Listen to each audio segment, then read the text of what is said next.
really about who has the votes and who has the power at any given time, right? So no, actually it isn't. If you look at history, if you actually look at what the precedent is, this has happened 29 times. 29 times there has been a vacancy in a presidential election year. Now, presidents have made nominations all 29 times. That's what presidents do. If there's a vacancy, they make a nomination. What has the Senate done? And there's a big difference in the Senate with whether the Senate is of the same party of the president or a different party of the president. When the Senate has been of the same party of the president, a vacancy occurs in an election year, of the 29 times, those are 19 of them. Of those 19, the Senate has confirmed those nominees 17 times. So if the parties are the same, the Senate confirms the nominee. When the parties are different, that's happened 10 times. Merrick Garland was one of them. Of those 10, the Senate has confirmed the nominees only twice. And there's a reason for that. It's not just simply your party, my party. The reason is it's a question of checks and balances. In order for a Supreme Court nomination to go forward, you have to have the president and the Senate. In this instance, the American people voted. They elected Donald Trump. A big part of the reason they elected Donald Trump is because of the Scalia vacancy, and they wanted principled constitutionalists on the court.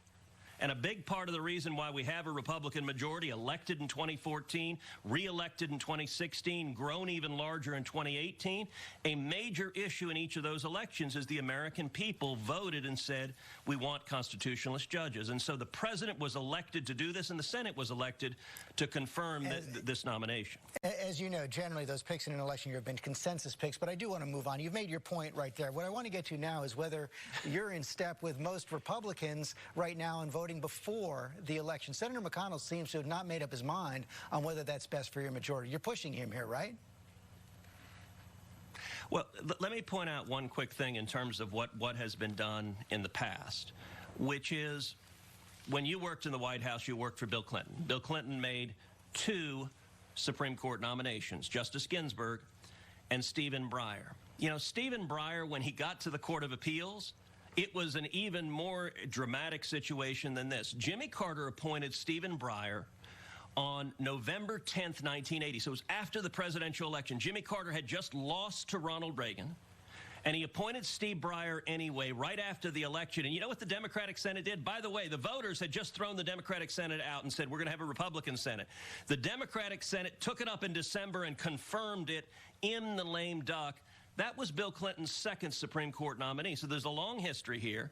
And everyone knows that if the president were Joe Biden or Hillary Clinton and Chuck Schumer were the majority leader, the odds are 100%. 100%. There's no universe in which Nancy Pelosi would not have been the previous speaker saying, we are going to confirm this seat.